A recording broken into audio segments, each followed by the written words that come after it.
For us, it was not too difficult. So essentially, I did take a look at it a bit beforehand to see what the website was called, because if you start looking up how to get married in Denmark, you will start seeing lots of different websites that have very specific names like marriage in Denmark or something.com. But the one that we actually went through is the Danish government's own one. So it has the .dk. I'm looking at now is family. And basically on this one page from them, they tell you if you wish to get married in Denmark, here's what you need. Welcome to International Love Story, the podcast about intercultural relationships. My name is Christina, and in today's episode, I would like to welcome Rita. Rita is from Cambodia, and Jesse is from Hawaii. Hi, guys. Hey. It's so nice to have you back here. I just realized before we jumped into this conversation that the last time we sat together like this was 2.5 years ago, because you were actually guests in the podcast already. It's an episode I published in July 2021. So again, 2.5 years ago, it's episode number 27 of season 2. And yeah, back then I remember that you guys were living in Germany already, and you were in between, like, should we stay here or should we go somewhere else? And I would like to start with that. Who are you? What are you doing? Tell us all about you. Sure. Should I take that or you want to take it? You start first. Okay. Yeah, so we're Jesse and Rita. We are a mixed couple that we met originally while studying in Sweden, where Rita went from Cambodia to study in France and then did Erasmus exchange over to Sweden. And I went from Hawaii over to California and then did an exchange over to Sweden. And just in the same little town in Sweden, we met each other. And then ever since then, just trying to find a place where we can both be, where we can both live together, managing all the bureaucracy and paperwork and cultural differences that come with that. And that naturally then put us in touch with our national love story. That's it. Yeah, succinct part. We have to say it often when people ask why we are in Germany, why somebody from Cambodia is in Germany, why somebody from Hawaii is in Germany. And it always kind of begins and ends with, well, I met a girl, and then it's a long story. So I'm trying to find a good way to condense it. How long ago? In 2015, right? You met each other? Yeah. 16. Well, yeah. 15. End of 15, and then like we're official 2016. Yeah, because I remember that you were telling the story of how it was love at first sight, but eventually it developed from there on, and it developed in a way that nowadays you guys are married, and that's also going to be a big part of our conversation, because you guys got married in Denmark. And one thing I would love to know is, but again, that for later in your love story, is if Denmark is still the Las Vegas of Europe, if it's still as easy as it was 7 years ago when Ancha and I got married there. But before we get to that point, I would like to know what you guys are up to nowadays. Again, you are in Germany still, but you are currently in Berlin. So last time we talked, I think I was still doing my master, and now I finished with my master and looking for a job here. Yeah. And for me, or the reason why we're in Berlin is I started a new job that has a in-person onboarding for the first couple of months. And the job is based in Berlin. And so then now through that, got set up with an apartment here for these 3 months for the in-person onboarding. Ended up liking Berlin more than we thought we would. And so now we're at a point where we're really hoping that we can both get jobs and then actually move to Berlin and kind of join with all the other internationals that have converged on the city. It's crazy that Berlin, apparently, it turns out to be, when it comes to the people aspect, to be your favorite city in Germany. Yeah, that part really, really surprised us. Yeah. And it's definitely important to emphasize on the people and activities, but not necessarily on the city's own beauty. Because for that, where we have been living, Lüneburg still takes it. And there's other beautiful cities we visited like Heidelberg or even big city like Hamburg and Munich. They was like much more beautiful than. But it's the kind of internationalness of the people. We've also seen just so many people going out of their way to help each other. You know, they see it's somebody's in need. You know, we've had the feeling before at other places where, you know, it's obvious that you're in need. And I don't know if sometimes people maybe see it in a respectful way that they think, oh, if I help them, then I'm implying that they need help. And so I let them be independent or something. But whatever it is about Berlin, I see people just helping each other more, talking to each other more. We've had fun exchanges on the U-Bahn with strangers going on there at 6 a.m. to take a train to somewhere. And meanwhile, there's people drinking champagne, telling us that they've just left the club, met each other there, and now they're going to a spa. And we're like, wow, okay, Berlin. So some fun experiences already for sure.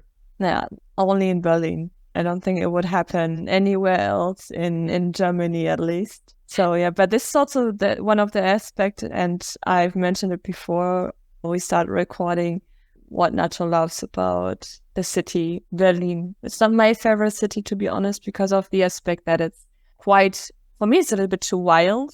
It's a little bit too much of everything. I need a quiet place, like when no one is bothering me. And Berlin is definitely different to the rest of Germany. But I love that you feel very comfortable and that you met great people who are like-minded, able to connect also with so many, people from all over the world. It can be a home for us, but not forever. And it feels very much like we're in between. We had kind of like our college years, which were a bit wild and fun. And then we had kind of like the end of college years, beginning of what felt like real adulthood, where we felt like, okay, we need some peace. We need, especially after all the bureaucracy and moving back and forth, we just needed to invest time into ourselves. And that kind of came along with COVID and lockdowns and all this. So then it didn't really make sense. And then I think emerging after COVID, after having these years of kind of peace and also a bit of boredom, feeling like, okay, we do want some excitement now. It's not where we see ourselves, say, raising kids or something like this. I think at our hearts, we are still more suburbs or, more the countryside, having that same kind of peace of mind, that same kind of daily peace, and maybe with some city or some place exciting to go to. But we're like, now we were just thinking, oh, this is so exciting. There's so many possibilities you could do and so many different kind of food that you could try and people you met, and just like everyone to experience that. So we're like in a little sweet spot, and we're like, all right, for the time being, when we're actually can deal with the capacity of a city that is so much all the time, then let's do this, as long as we can find a good community here. Because that's the only thing that we actually had to come to terms with, is that if we're moving here, that does mean leaving behind the little community that we had built up in the north, which makes it more bittersweet than any other move that we've had to do so far, because we haven't really had that community built. Yeah, obviously you've built a comfort zone there. You've created a comfort zone over the past few years in Germany. And as you just said, just that you already know how things are working. And unfortunately, one big part of it is paperwork, which I don't think you will ever get used to, obviously, especially not to paperwork in Germany. It's heavy, it's insane. It's taking like a crazy road with no end sometimes, or at least this is how it feels like. But you learn that there are also ways to deal with that aspect of living in a country like Germany, and which brings us to the topic I'm so looking forward to talk about with you guys. I think the trick is that when you can doing something elsewhere, do it elsewhere. Just like getting married. Example, yeah. Because it's an intercultural couple. I mean, I'm not sure if we talked about that as well, and I don't think we did in the last recording, but I am German, and I expected back then when we got married, that things should be quite easy. Because, I mean, back then I was living in the south of Germany. I wanted to get married in my hometown, which is in the north of Germany. I got in contact with our registration office in the north of Germany, asked them, hey, what papers do you need from Munich? And how does it work? And even just moving my papers from the south to the north would have had taken 3 months already. And I was like, wait, but it's not like I'm moving. It's not like I want to get married somewhere where I've never been registered before. This is my hometown. I grew up here. You people know me already. Like, what's going on? And then putting the aspect into the whole thing that I'm going to get married to a person who is not from Germany, just brought so many obstacles and so many challenges that I really asked myself, do we want this? And is it not really, is it worth it? But back then we had to move fast because I wanted to move fast. We wanted to close the distance. So I chat with a friend of mine and she told me that Denmark apparently is the way to go. And after investigating, I realized that it is the way to go. And I realized that back then, 7 years ago, it was super easy to get married there. I made a whole reel about it, what type of documentations we needed back then. It wasn't that much. It was very easy. They moved very fast. They were very reliable, gave us all the information we needed, and that's it. But that was 7 years ago. And up to today, I still get so many questions from people who are having, the same issues as we had back then and as you guys were having, how it works, what they need, and if and one of the biggest questions was also if the whole thing of doing this, let's call it speed marriage, if it's not taking away the romantic part of all of it. My answer to that is no, because I felt very comfortable and they did an amazing job 7 years ago. But again, 7 years ago. So I don't want to talk too much because, again, I'm very curious about how you experienced all of that because you got married not so long ago. So it's actually pretty perfect to have the call today because, we're just a couple of days away from the 2-year anniversary. Yes. So that part is really special.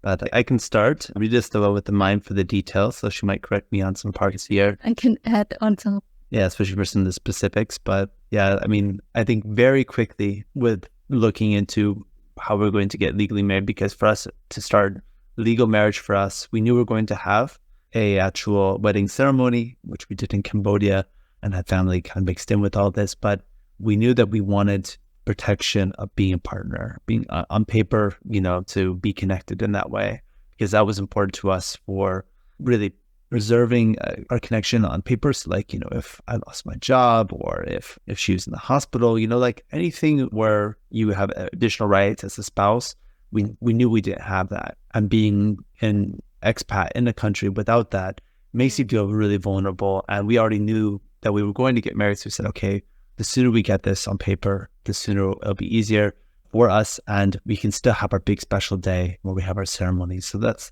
what we started off with, this knowledge. And when we looked into doing this in Germany, it was quickly, especially since you're searching for this in English, you see all the horror stories, you see how long it would take. Okay, well, our wedding ceremony is going to happen before this gets all done. And there's going to be so much stress in between that it's going to take out the fun of it. Yeah, I think one example of the document that they needed is the single certificate. And we know from our friends who is Americans, American doesn't issue that, and you have to go to court to prove that they're not issuing this. And from there, we decided, no, not doing this. I think it would be a lot of work already just trying to prove one document, but above every document, I would need a document from my country and then have to translate it. Okay, we're not doing this. And we realized quickly that Denmark might be a better option, an easier option for us. Yeah. So that's why I think as we were talking before, the Vegas of Europe feels appropriate. But with real heartful tenderness, not with kind of big lights and glitz. And I'm not sure we talked about this, but we did get married in Copenhagen. So we did in the city hall, and it was very beautiful. And 2 years ago, it was the biggest storm in Europe, this part of Europe. And we were supposed to get married outside near the water. I'm not sure what that building is called, but they call us in the afternoons, okay, because of the storm, we can't do that. Now we have to do it in the city hall, which is also very beautiful. Yeah, we had to shelter from the storm.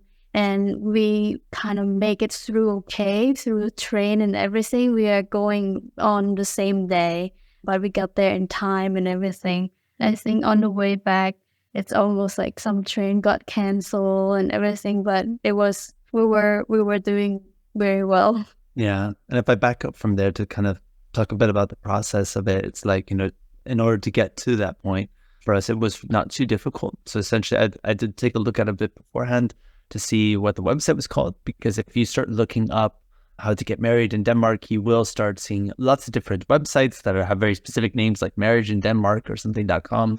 But the one that we actually went through is the Danish government's own one. So it has the .dk. I'm looking at now is family. And basically on this one page from them, they tell you, if you wish to get married in Denmark, here's what you need. And, it's basic kind of things. It's your passport and ID.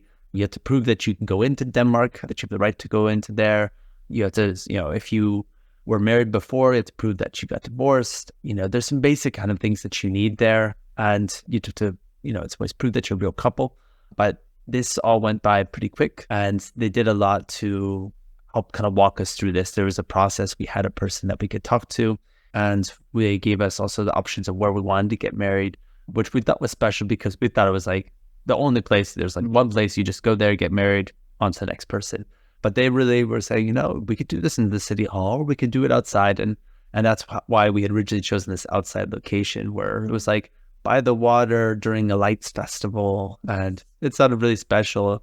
But as we mentioned, when it actually came to that day, the one thing you can't escape if you are still going up to your wedding is the bureaucracy or challenges of German transportation. And this was the scary thing, which was coupled with, this big winter storm that came that year, which in Germany manifested as rain. But once we got to Copenhagen, it manifested as like a blizzard snowstorm. So we're thinking about the suit and dress that we have, and we're like, I don't think this is going to work. But they did move us over to the city hall, and this ended up being really nice. How was it in terms of, because one thing that changed is that apparently you need a pre-approval that you actually that you're allowed to get married in Denmark. How was that for you? Because as far as I understood, it's basically an application, some sort of application you have to fill out. And then a few days later, you get the okay, and then you start sending in your documents. That's the way it goes, right? I think essentially just proving that you're a real couple, and that they do have it also in some cases for the safety of the people, to make sure nobody's being coerced into this, or forced into this. Both sides, either side's doing it for visa purposes or things like that. It's really done out of love. But the whole process, I'd say, of applications, how long would you say that took? Oh, it's been some time, but it could be just a month at max. Yeah. Or a month and a half max. Yeah, it was relatively quick. I remember very quickly we were already choosing the date that we would go. And in terms of the intimacy of it, how they actually made you feel. We got to Copenhagen, saw the snowstorms. Okay, we're going to go quickly to our Airbnb, changed into our suit and our dress that we had bought. And, they were already kind of like wintry suits and dress to kind of match it. We changed at the location itself into this. And when we got to the city hall, there was a really quick, easy check-in process. They did everything with us in English. I should mention that too, throughout the whole process, but it was all in English. And it was sweet because they're like, hey, when it's your time, just follow the hearts on the ground instead these like little stickered hearts, leading you to the place. And we're like, it didn't feel like it was just this cold bureaucratic kind of process. And while I think some people might have some sadness that their family or friends weren't there, because of the fact that we were going to have a ceremony with their family and friends, it, when in retrospect, ended up being a really beautiful kind of intimate moment, which was just for us, really. We had one witness who was a friend living in the area at the time who came with us, which was also special. But compared to our wedding itself, which had a lot of guests and a lot of people, and there's a lot going on, this kind of simple, stripped down kind of process, it was just about us and how we felt. And it felt totally surreal to be there in this really ancient looking chamber room, and the administrator who did it, seemed to actually customize his speech to us, and said something along the lines of, as the walls of this building protect us from the storm outside, I hope your marriage protects you from the storm of life, or something like this. So we're like, that was very sweet. And a storm was just happening that day, and I think he's like had to change his script to fit for it. And it just ended up being really sweet and intimate. And I think the other point is like you need two witnesses. We only have one, and they provide one for us, so it's not a problem. And if you don't have a witness, I think they provide us both. So they made that super super easy for us. And then afterwards, this big, beautiful chamber hall where you could take pictures. So we took pictures with our friends, which we still have today, and then went out to Copenhagen. And at that time, the storm cleared, And it felt like this beam of light from our wedding. And then we're like, all right, we are married and storm is clear. We went out and got good food, went to this little Turkish bar and we're hearing some music and trying some new drinks, and woke up the next morning and we're like, wow, I guess we're actually married. Like it's a really surreal experience. And I think it's like many big moments in life that you don't realize what's happening when you're in it, really. Like, you know that it's big, but the feeling hits you in waves kind of afterwards. I mean, I can imagine you might be even feeling some of the same yourself right now. I'm with Argentina, and all of a sudden you're there, maybe after all this time thinking about it and planning it, and all of a sudden you're there and you're in a new place, a new part of life, and these kind of transitions between the chapters, they happen so quickly, and it takes our mind and heart a little bit to catch up. Definitely takes some time. It does. I love that you're saying that, and I love that you felt so comfortable during the whole ceremony, and that they customized it due to the circumstances at that very moment. And the experience you are sharing with me right now, I can only underline it because it's exactly the experience we've made. The only difference is that we went with my family. Unfortunately, Nacho's family wasn't able to join. It was also very spontaneous. It was I think, between starting to arrange it and the marriage, 5 or 6 weeks as well. But my family was able to join, as mentioned, and the whole day was just very special. It didn't feel like we just go there and we just sign like it would have been in Germany, to be honest. It felt like they're taking their time. They make you feel comfortable. And I remember that the official, that she was also very overwhelmed by the fact that the room was filled with 25 people in total, because it's not common to have that many people joining a ceremony like that. And she even took the time and greeted everyone. And it was just like, I was amazed by how they pulled it off. And it didn't feel like they're doing that, I don't know, 6, 7, 8 times a day, because to be honest, Denmark is still known for, as mentioned, being easygoing when it comes to intercultural marriage, but for a reason. I mean, they do a great job. And there are plenty of agencies, I don't know if you looked into it as well, that provide services that are custom to your needs. And I think that might also be a way to go through that. But honestly, you don't have to. Yeah. I remember us talking to you about it at the time and kind of weighing out the options. And then I think it also helps that we now become so skilled in bureaucracy, whether it was the amount of time we lived in Germany, but then also moving from country to country, that by comparison to what we normally gone through, it felt pretty easy peasy going through this, that we're like, all right, if it did get to be too stressful, it seemed pretty reasonable. A lot of the agencies, so it's definitely an option for some people if they just don't want to, have their bandwidth, for that. I mean, sometimes it's about how easy it is, or hard it is, but then other times it's just like, if I have the money to be able to put this stress away and just focus on enjoying my life, then sometimes it just makes sense to do it, So at the time we had the bandwidth, and so it was easy for us to go through it. But there's definitely some good agencies out there that do help with it without huge fee or anything like this. Do you remember how much? Because that's one of the questions I often get that I really can't answer at the moment, because I don't know what the costs are. But back then, in total, with all the translations, out of our experience, it was a total of around 180 euros. Do you remember how much it was in your case? I know that we only paid for the application. Yeah. That's all the payment. No, there was the application fee, and then because we did initially elect to do it outside, there was like an addition fee if you weren't doing it in the standard place. But I'm not sure in the end if we got charged for that, because then we ended up being back in the standard place inside City Hall.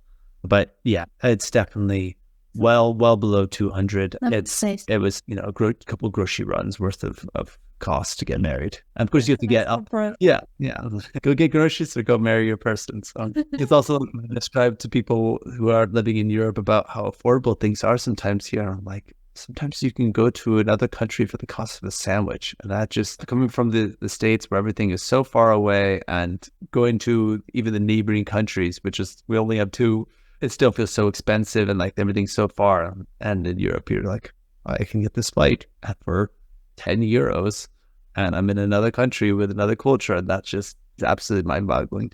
So, yeah. And in this case, you can go to another country to get married for a couple grocery runs.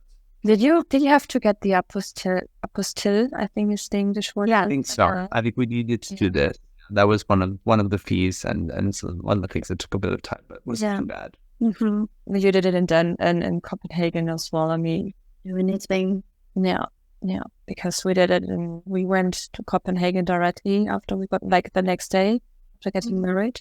And we did not have to have an appointment. It was very fast. It was very affordable, like 15 euros or something like that. We need to have the official stamp on the back of your certificate that proves that it's a legal document. In every country, we didn't have any problems so far. Like, not here in Argentina, not in Germany, not in the US. So it was always accepted, especially the fact that it's already issued in different languages makes it so easy. And I found out later on that it's also easier to already have a marriage certificate from Denmark than getting one from Cambodia, because getting married like the same year we got married in Cambodia as well. We wanted to do the ceremony, but we had to do like registered everything, and no one have done this process before. It's like, oh, you have to do this and this. And like, no, well, one of the documents they asked for was the single certificate. It's like, I'm not single, but I'm married to the person I want to be with. So what can I prove you? I'm married to the person I'm marrying, okay? Yeah. And then I have to go into the whole Danish embassy in Cambodia. They did not know what to answer me. I call. It's like, no, you have to talk to a Cambodian consulate in UK that is responsible for the Nordic. I'm like, and I call them. It's like, no, we don't know, but go back to this. Just like jump wall between different places. And in the end, we go to local, and I look at through the law, like, okay, they are accepting, international wedding certificate. And that was like, hey, look, from this guideline, it said they accepted it. And then I just have to translate that into my language and then go to the official. Like, we're married. We just want to do the ceremony. It's like, okay, cool. Thinking back on that, sending an email citing a local legislation part is probably one of the most German things you've done. Like, according to this part of the law, everything is fine. You can't tell me other, as I previously mentioned. Very important. I know my rights, so don't discuss with me. So many, I did. So it's so helpful to learn some, bureaucracy stuff, and now like just a small bureaucracy. Like, I got this, no worry. I have experience, and like a lot of friends who in the same position as me as a Cambodian and married to a foreigner, they told me a different process because they're getting married in Cambodia. They have to go to Ministry of Interior to get a personal interview, make sure that it sounds very intimidating and everything. It's like, no, I don't have the time to even go there if it goes through that same process, because we are arriving 1 week before our wedding. There's not even enough time to go through the process that would take months. And this is not an option for us. And plus, we're already married. We're not trying to prove that we're single or anything. So our different friends like, oh, we're not sure whether this is going to work for you because they never done that. They gone through a different process. But apparently, it worked out. And it was quite stressful to find that out. But yeah, it worked out that the wedding certificate worked in Cambodia. And I think that's one of those lessons that we keep learning, and most, I think, international couples learn over and over again, is you'll talk to a lot of people who either had similar experiences or who have no experience like that, and you'll get a whole lot of advice from people, and a whole lot of people generally saying something can't be done or it doesn't make sense. And it definitely does take a bit of understanding yourself to be like, hey, I know us, I know what we're capable of, I know that there's a way through this, and typically there always is. And so I think it's always important, if you're feeling in your heart that something really does make sense, or that you do believe that there is a way out there, that even if you have some people coming to you saying it's not going to work, it can't be possible, realize that the world is still nuts.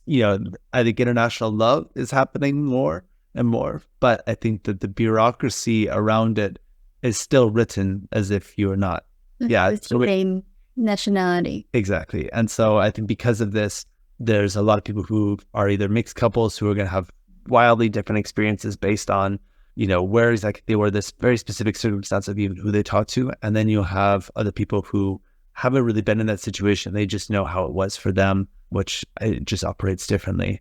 And I think that kind of every difficult experience you have in life teaches you different lessons. So it's like Germany has been our teacher, our sensei, in terms of how to deal with bureaucracy. And living in the San Francisco Bay Area was how to live in a place that's really, really expensive and still try to save money.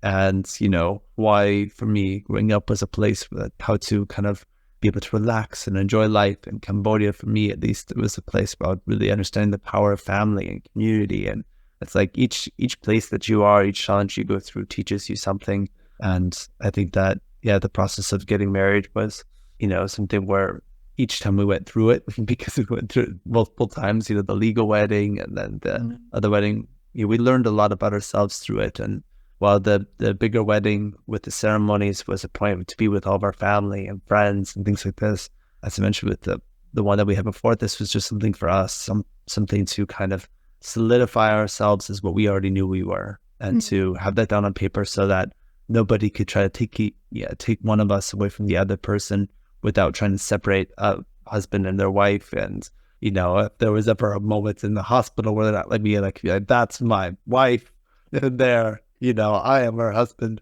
It still does get confusing though sometimes because we had different last names. We decided that she would keep her last name and not keep mine. And so this is a bit strange for some people to get used to, but it's pretty common, I think, nowadays. Yeah, I think it's getting more common. And it's also something that kind of goes in line with us and our trying to balance out the two different cultures, because this is also really typical and how you do things in Cambodia, and it makes sense to me.